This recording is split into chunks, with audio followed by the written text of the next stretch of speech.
For our next panel, I'd like to introduce Tina Mylon, Rachel Kay, and Chris Louie. And as you guys make your way, I'll do some intros just so that we can keep things moving. So Tina is the Chief Talent and Diversity Officer at Schneider Electric, where I believe currently you have an initiative, Upskilling at Scale, called Upskilling at Scale. We do? Yeah. And Rachel Kay is the Chief People Officer at Hearst, leading recruiting, diversity and inclusion, compensation, and talent planning, and I'm sure quite a few other things across all of Hearst's businesses. And Chris is the head of talent development at Thomson Reuters, and also teaches, I believe, algorithmic responsibility for the Human Capital Management program at NYU. So that's right. I work for Anna. Wonderful. Well, one of the things I love about a conference or a day like this, a summit like this, is that everybody comes from such different businesses and industries, but is talking about a topic that's shared. And AI is going to impact different companies and different businesses in different ways, but it's going to impact all of us. So I'd love to just start by hearing, what is the impact in your industry and specific business? And then, if you're able to, what are some of the insights into the new skills and roles that you're finding you need? And round robin, maybe Chris, if you want to start. Yeah, happy to start. So there are lots of analyses that are out there looking at different industries, looking at workflows and roles, and trying to estimate how many of those are either able to be augmented or automated, right, with AI. If you take a look at legal, and if you take a look at tax and accounting, those are usually the ones that are all the way in the, whatever your 2x2 is, but in the upper right, those happen to be our biggest businesses. And Reuters is also part of that as a news business, right? And so, yeah, very, very profound potential impact of AI, both on our product set, and then because of that, for our own employees, it's very easy for them to get their heads around the fact that AI is and can be existential, which honestly has made our job a bit easier. Thinking back to that change management panel a little bit ago, to help employees understand the importance of getting proficient in AI and continuing to develop skills, as some skills that you may have rested your laurels on for the last several years or even decades may be either less relevant or less protected. So some pretty profound impacts both on our external business, and then that flows through to our internal. And Rachel, let me just do two examples. So Hearst actually is a portfolio of 6 very different industries, but 2 examples of things we're worried about, and I think we don't know what's going to happen. But take magazines. Right now, magazines is largely a digital business. The bulk of our revenue in magazines comes from digital advertising. How do people find our magazines? They go online. They might search what are the best air fryers. They click a link. It goes to the Good Housekeeping website. Now they're looking at our website. We're getting revenue from advertisers because you are seeing advertisements on the website. And then if you go ahead and click on the link to Amazon or whatever to buy the air fryer, we're getting revenue from that. Those are our 2 biggest pieces of revenue. Now, when you go onto Google and search what are the best air fryers, you're going to get a blurb at the top that synthesizes it for you. You're never going to come to our page, right? So we're facing, in magazines in particular, some really existential threat around 2 of our biggest revenue streams, and how are we going to accommodate for that? At the same time, of course, all of the different, and you see these in the lawsuits, all the different chatbots or LLMs are using our content to create the answer, right? So it is an interesting question around how we square that circle, because there's a lot that's unknown, and some of it will be legal, I'm sure, some of it will be other revenue streams, but we're really working that out. Another business that we have, which is very different, Fitch Ratings. Fitch Ratings is a credit ratings agency. They compete with Moody's or Standard & Poor's. You think about what they do, those analysts, they're just combing through tons of information, much of it publicly available, to assess the risk of purchasing a bond from a particular company. That theoretically one day could all be done automatically, right? Why come to a ratings agency? Now, at the moment, you have to come to a ratings agency because it's highly regulated, and that's required. But in the future, will investors need that? Or will they be able to determine those things on their own? So I think there's some really big questions our businesses are struggling with, and so much of it is still unknown. And that existential piece, I think, is an interesting one. And that, now, Tina, you're in a very different industry. Yes. So what are you seeing at Schneider Electric, and how are you feeling? Like, what's been the impact on the company and some of the roles needed and skills? Can you guys hear me? Okay, just testing. So, hi everyone. I work for Schneider Electric. So we are a almost 200-year-old company headquartered in Paris, and it is an industrial tech company, as we call it. So basically in the energy management in terms of automation, digitalization, anything, a plant, a data center, that's a big part of our business, a factory is using to manage their energy efficiently. So our whole mantra is energy access is a human right. For us, and it's a distributed workforce, right? So about 50,000 people in Asia, 50,000 in Europe, 50,000 in the Americas. And part of what we do is really try to make sure at the end of the day, whether it's your home or whether it's a plant or whatnot, are you using energy in the most effective way? With electricity being one of those game-changing technologies we talked about in the morning as the most efficient vector. So back to your question, part of what we're interested in, especially for the customers, is how do you create a more sustainable energy landscape? And what is the role of digital? And now, 10 times, 20 times, 100 times over, what AI, even generative AI, is doing. And it's a lot about managing the consumption of energy, so how can we be more efficient that way? It's a productivity gain, and we see a lot of interesting opportunities with AI as well as generative AI. And then also, what is the energy mix, right? So how do we shift also about more sustainable, like renewables, in how we do that? For me, in the talent and diversity space, that comes to also a very pragmatic question that all of us, I think, are grappling with is, what are the most pragmatic use cases when it comes to making sure our workforce is equipped to basically serve our customers and also the broader sustainability goals that we have for society at large. And the last thing I'll quickly say, I mean, for us, one of the things I think that's most interesting to me, and we'll get into use cases, but a couple of the panelists and some of the speakers talked about inclusion and equity. And that, in the face of generative AI, wearing my DEI hat, is super fascinating, right? So really, in the advances of all this accelerated technology, how do we make sure no one is left behind, just like energy access? How do we make sure that data is as good data as we can do? And we are all struggling with that, as you guys allude to, especially around biases. And then how do you make sure everyone has access to that transition to a more AI-first world? And we have some great themes here, I think, to talk about. There's this existential threat, I think, that a lot of people are starting to feel. Like, as a content producer myself, I know there's sometimes that feeling of like back against the wall, I need to change, or what's going to happen next. We have this idea of how do you bring everybody along within that environment. And then you have the fact that, like, some businesses, it is existential and others have huge opportunities. Within all of that change and how fast everything is moving, do you feel, where are you now with understanding, like, do you know what skills and jobs you kind of need in the future? Are you just figuring that out? Where are you with that question? You know, Tina, you highlighted it as something that's being grappled with. Maybe I'll start and then have Chris and Rachel comment. For us, the answer is mixed, quite honestly. We are embarking, and a couple of folks I talked to, it's one of the things that's keeping me up at night. And Anna spoke eloquently about skills and what it is, what it's not. At Schneider Electric, we are embarking, and it's already been a year and a half in the journey, on a major revamp of our skills ambition. So we're actually not even starting with technology. We're starting with the whole job and skills and career architecture. And for those of you who have been in this space for a long time, you know how painful that can be. So we are redefining our job architecture, more outside in, more market data, and at the granular skills level. We've just engaged in the last couple of weeks a technology partner to have the end-to-end user interface.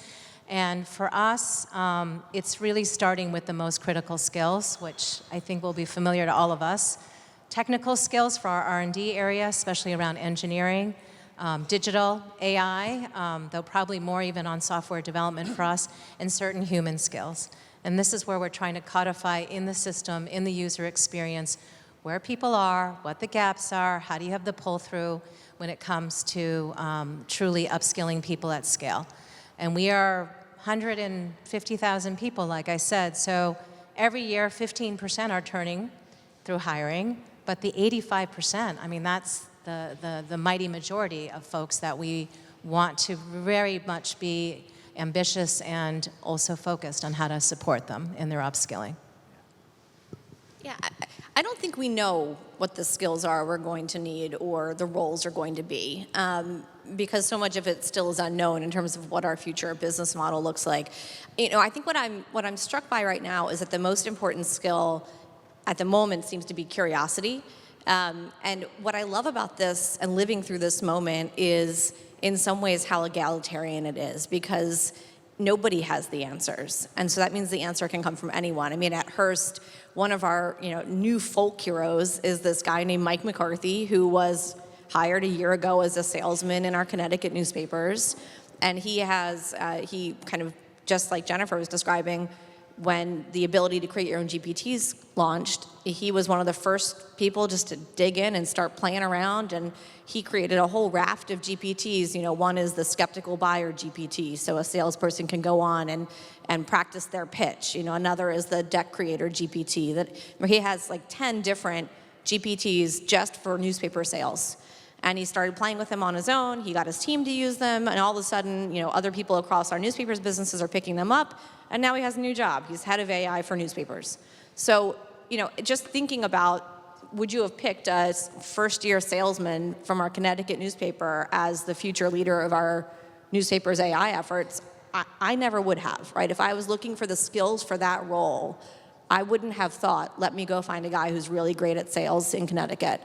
But because we were open to it coming from anywhere, and because he was curious, he was able to take that on. So I just think it's really exciting, and I think what I'm trying to check my own biases on is being too prescriptive on what the skills are that we need, because I think we're still figuring it out. Rachel, I'd add on to your curiosity, important skill or leaning. I definitely agree with that. Other two things I would add and put kind of at the same level. One is critical thinking, right? Because, curiosity, you can ask the questions. You have the sort of like courage and the compulsion to ask the questions. There are so many different places where you can get answers back now. And as we know from, kind of leveraging AI, a lot of those answers can be really, really wrong. We know that, and hallucinated. We know this from, I mentioned before, we one of our biggest businesses is in the legal industry. And, the cautionary tale that keeps going around are the couple lawyers who submitted, case histories, right, that were completely fabricated, and they got their slap on the wrist, right? But you need that critical thinking. We all need that critical thinking in the world these days, but also especially in trying to leverage AI. The other thing that I would add into that is, I guess I might call it imagination, because I think the beauty of the promise, the potential of an AI solution is that it is giving us capabilities and skill sets, right, both as organizations and as individuals that we might not have otherwise had access to. And as a result, you can imagine and invent both new avenues to go down in different ways of doing things. And to loop back to your point around trying to figure out how things should work, right, and where the business is headed, I think that is like the first thing that you need to do in order to try to figure out what skills you ultimately need to develop. I don't think it really works the other way around. Where's your business going? How's it going to work? Or how could it work, right? If you don't know, but you can have some scenarios. And then, okay, what skills do we need or will we need in order to be able to either explore or deliver on that promise? And I think we all either are or should be kind of living in that space right now. We certainly are in Thomson Reuters. And then Rachel, the other thing I would share is, the example that you just gave of, the salesperson that may not have been the stereotypical person to put on top of that project. We did a similar thing with somebody in our news business as well, right? Taking them out of their job, having them spend time with our Thomson Reuters labs to really understand the potential of what AI could do, and then unleashing them on the business. And while again, it may not have been the stereotypical background, I think if you think about those different dimensions of curiosity, she definitely had that to even be up for this, right? Critical thinking, I do think that that's a hallmark of, folks that have operated in the news industry, whether it was AI or just human beings telling them stuff. They have to really apply that filter and lens to what they're hearing to try to get at the truth.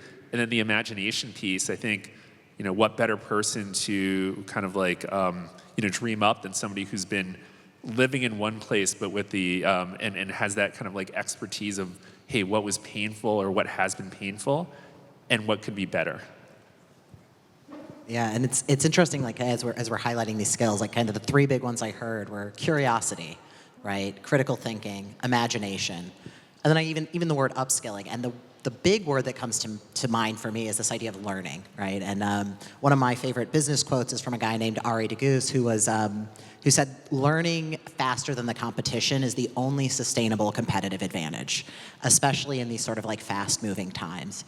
So taking that kind of learning lens, how have you approached designing the learning programs necessary? I know you all have different initiatives around this. Talk a little about those initiatives. Like, how are you creating that space for learning so that you can learn faster than the competition, so you can adapt? And I think earlier somebody highlighted the innovator's dilemma. Like, how do you get out of that, and what are you doing?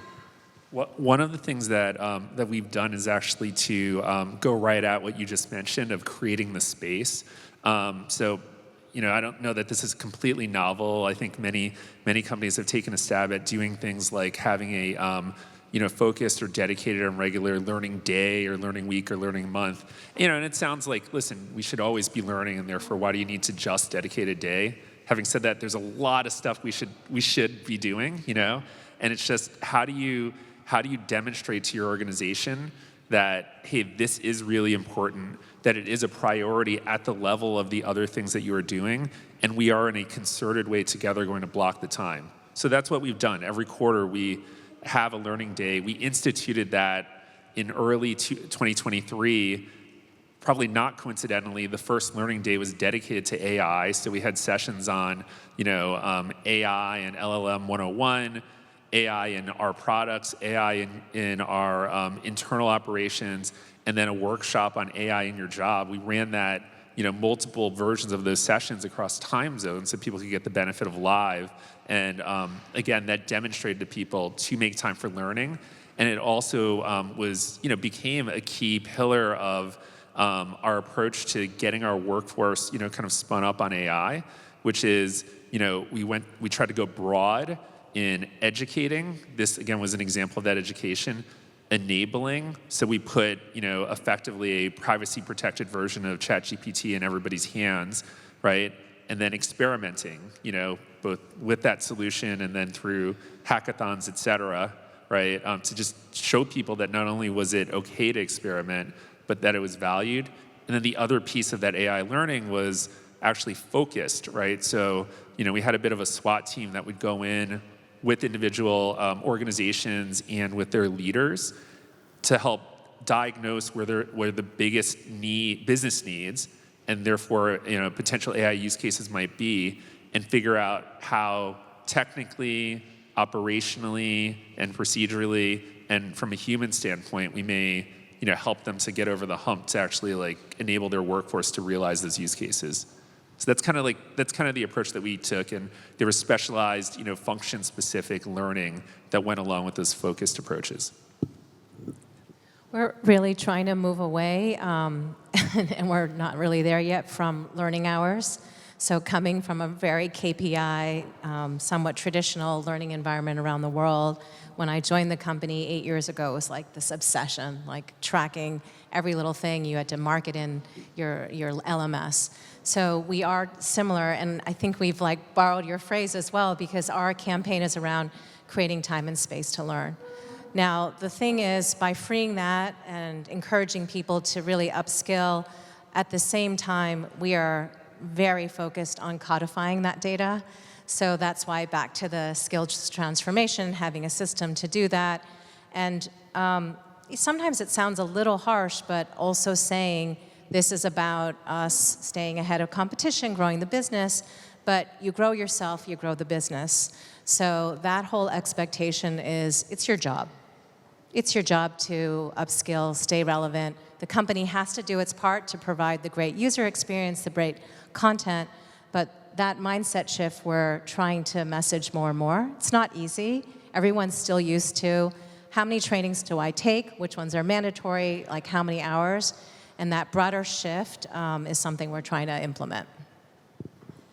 So we're kind of a hot mess when it comes to like learning culture. Like Hearst is interesting. It is. Whenever I go to these panels, I always feel like inferiority complex creep in. But no, it's like collective commiseration. I'll get to something good in a second. But we're incredibly decentralized, right? I mean, Hearst is incredibly decentralized. We have 6 very different businesses, and from the center, we tend to provide carrots, not sticks, right? So here's stuff. If you want it business, you're welcome to use it. And if not, that's okay. Our feelings aren't hurt. This is one area where our CEO kind of came down and said that we need people to be familiar with this. So in terms of AI, I'm thinking about it as 101 and 201. 101 is mandatory and 201 is optional. But in terms of the mandatory, we wanted to launch training to make sure everyone was familiar with the tools. Our tech team had invested a lot, and I know many businesses have, in creating proprietary versions of, the OpenAI, the Claude, the Anthropic, all those different tools. But we weren't seeing a lot of uptake. The curious, the early adopters were using it, but over 30% had never, ever even tried it once, and the vast majority had gone in, looked at it, and never gone back. And so we wanted to force people to do at least something. But it had to be something of quality and something that felt relevant. And so we invested in having live learning sessions. Everyone had to go to a live session, virtual live session.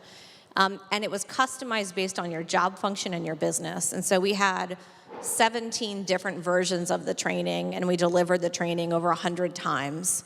We got 8,000 people to go through it. The scores for the training were pretty high. They weren't out of the park, but my L&D leader kept getting very upset by that. And I'm like, look, we dragged some people to this, so of course we're not going to say it was fantastic. But in general, it got pretty good feedback, and it was customized, as I mentioned, based on what they do. So if you're a salesperson, you're going to go and see use cases for how to use this in sales. If you're in HR, the use cases were in HR. If you're in content and news creation, it's going to be use cases relevant to that. That group, by the way, was our lowest scoring, both in terms of value for time spent and also propensity to use Gen AI in the future. Anyone who's a content creator, based on kind of what I was just saying earlier, are very skeptical. And they're very skeptical that this is going to replace their jobs. They're very skeptical that this is going to downgrade the quality of what we do. And so, seeing that, having them go through the training, getting the feedback, hearing what they're saying has actually been really helpful in pulling together our future communications on that. So that was the 101. In terms of 201, we have Gen AI champions, we have our Hearst Tech Academy, we have a Tech Next conference where we have in external speakers like Ethan Malik. So we're trying to keep it in the water now that people can keep getting smarter. But for us, the big unlock was making sure everyone at least had that first exposure, and then they could kind of decide where to take it from there. Yeah. So we've come across this idea a little bit of measuring success, right? And how do you measure success with upskilling? And how do you measure success on upskilling when you're trying to figure out still what those skills are? So I'd love to hear a little bit about just, if we could dig in a little bit more on what are the metrics and the measurements and how you're thinking about that. I mean, for us, and again, this is probably pretty basic, for us right now, the measure is people's usage of the tools and active projects under discussion that use Gen AI. So if you look before and after we launched that training program, we saw a 175% increase in the number of users using our internal ChatGPT, and we saw a 200% increase in the number of projects under active discussion for development. So for us, that's, I think, how we're measuring it at the moment, right? Eventually, it'll be actual business results, but for right now, I think it's just people engaging is our first horizon.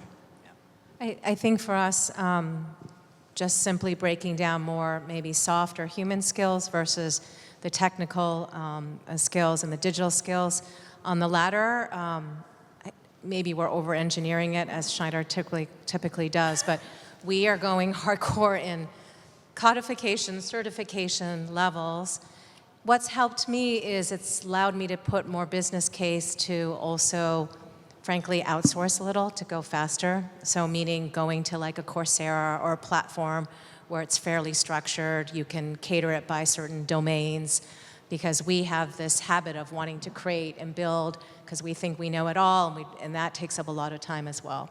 So on the latter part, we are super structured about certain domains and job families where you have to be, and some of it's very compliance driven.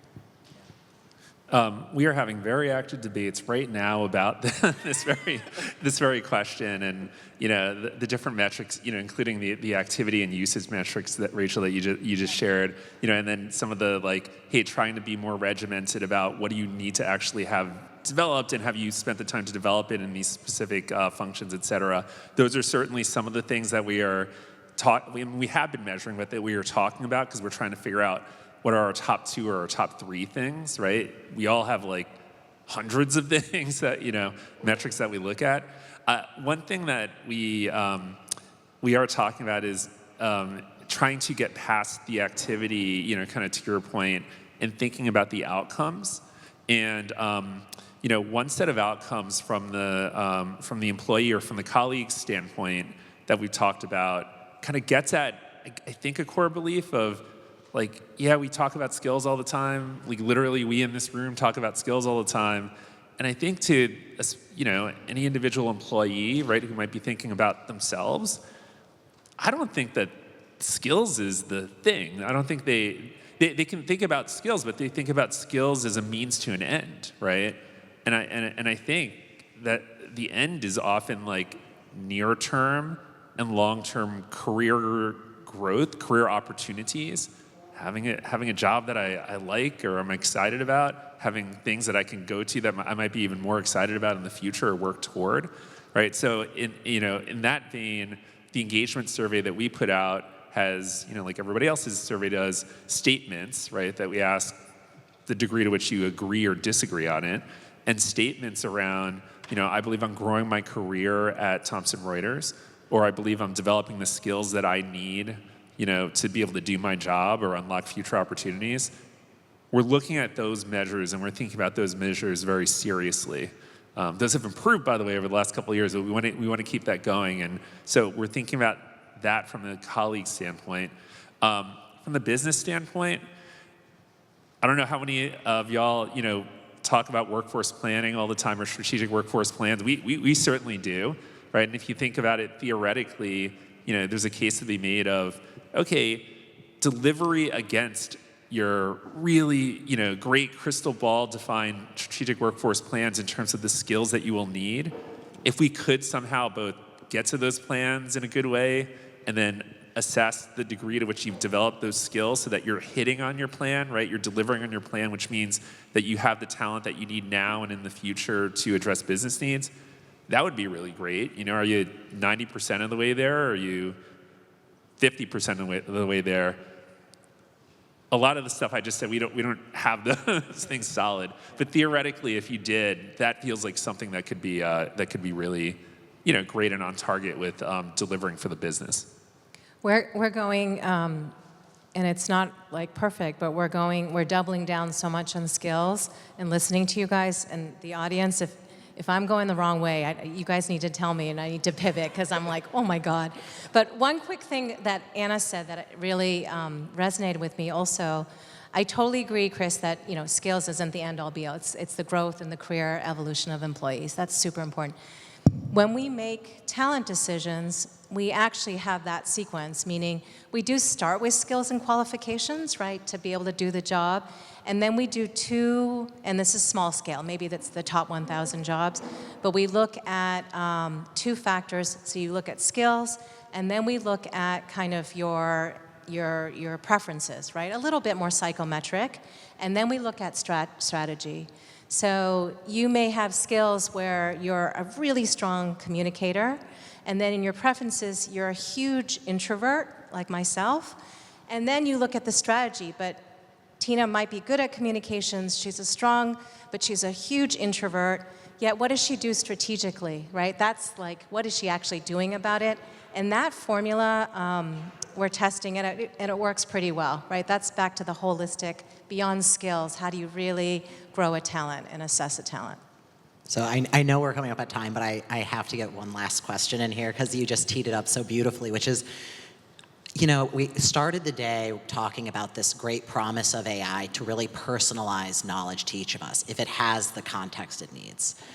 And so even though AI is what we're trying to adapt to, it's also this really powerful tool that can help us adapt. And I'd love to just hear, how are you thinking about that? And how are you thinking about an AI or an AI coach as a tool for learning and that sort of upskilling and adaptability?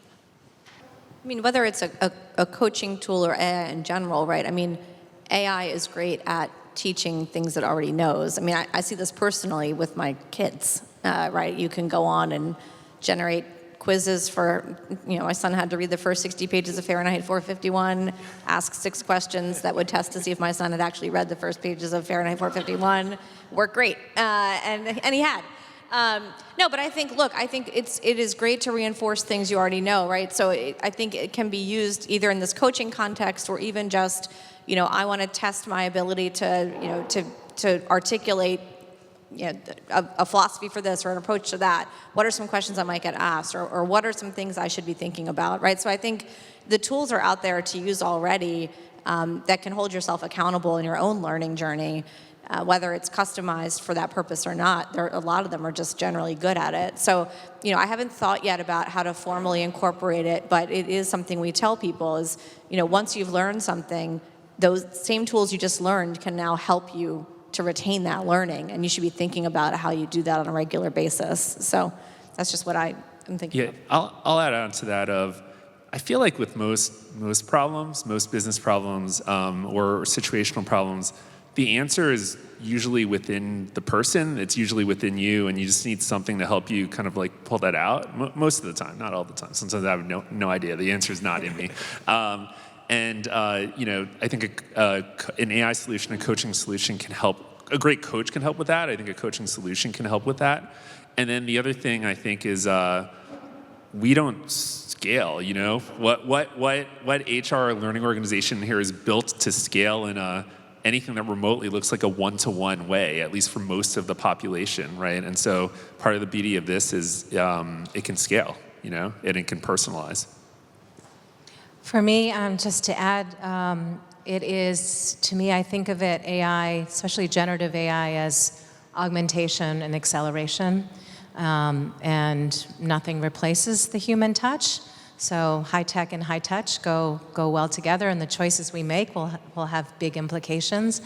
I myself have been using Nadia for about half a year now, and we're piloting in our organization, and it's going quite well.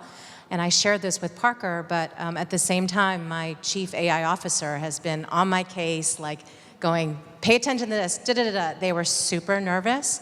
But the way we position it, again, to augment, to accelerate, like a check-in as a leader, I myself have found that super useful. So I'm positive, cautiously optimistic. That is wonderful, and you know, thank you again. I feel like we could take quite a few more questions on this, but for the sake of time, I'm going to let everybody get to their break. First, though, I want to just give a huge round of applause for Tina, Rachel, and Chris. Thank you so much.